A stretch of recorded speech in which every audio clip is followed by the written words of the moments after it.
ఈ గోరుచిక్కుడు కర్రీ ఎన్ని విధాలుగా ట్రై చేయొచ్చంటే చాలా విధాలుగా చేయొచ్చండి. ఫ్రైగా చేయొచ్చు, కర్రీలా చేయొచ్చు, చాలా విధాలుగా చేయొచ్చు.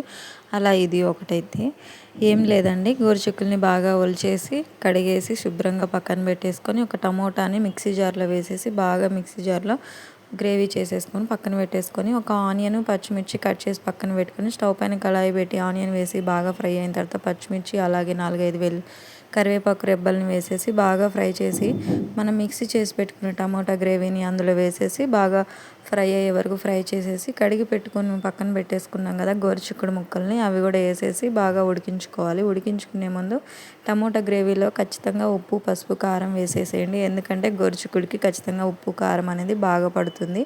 అలా ఉప్పు, కారం బాగా పచ్చివాసన పోయే వరకు గోరుచిక్కుడు ముక్కల్ని వేసేసి కలిపేసి ఒక 10 నిమిషాలు మగ్గబెడితే కారం పచ్చివాసన పోయి చాలా టేస్టీగా ఉంటుంది. అలా కారం పచ్చివాసన మొత్తం పోయి వాటర్ కంటెంట్ పోయిన తర్వాత మన మిక్సీ జార్లో కొంచెం అంత గ్రేవీ ఉంటుంది కదా, అందులో కొంచెం వాటర్ వేసేసి దులిపేసి అదే వాటర్ని పోసేస్తే సరిపోతుంది. ఆ వాటర్ని పోసేసి గోరుచిక్కుడు ముక్క అనేది కొంచెం మెత్తగా ఉడికే వరకు మూత పెట్టేసి ఒక 10 నిమిషాలు ఉడికించుకుంటే చాలా బాగా ఉడికిపోతుంది. అలా ఉడికిపోయి వాటర్ కంటెంట్ అంతా దగ్గర పడిపోయి గ్రేవీలా ఉండేప్పుడు మీ దగ్గర ఏ మసాలా ప్రిపేర్గా ఉంటే ఆ మసాలా వేసేసుకొని దించేసుకోవడమే.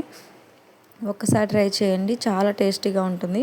కామెంట్ చేయడం మాత్రం మర్చిపోకండి. కర్రీ నచ్చితే కనుక ఒక లైక్ని ఇవ్వండి. అలాగే వెళ్తూ మన ఛానల్ని సబ్స్క్రైబ్ చేసుకోకపోతే సబ్స్క్రైబ్ చేసుకోండి. Thank you.